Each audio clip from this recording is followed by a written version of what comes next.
بسم الله الرحمن الرحیم. دا زه مسجد خندق کې ولاړ یم. ډېر ښایسته مسجد دی چې دا مسجد په هغه ځای کې تعمیر دی چې کله یعنې کوم وخت کې چې غزوه خندق کېدو نو د حضرت سلمان فارسي رضی الله تعالی عنه په مشوره باندې دلته خندق چې دی کنل شوی و او دلته اووه خیمې لګېدلې وې. اووه بار د هغه خیمو نشانات اوس هم شته.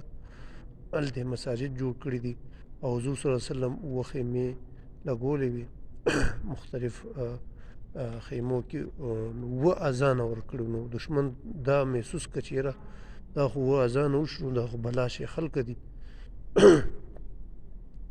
نو دښمن ویرېدو. خندق دونه و چې هغې نه به اس هم نشو دانګلی او انسان ممکن نشو تېرېدلی. او دلته مسجد فتح دی چې کوم ځای کې حضور صلی الله علیه وسلم لمونځ کړی.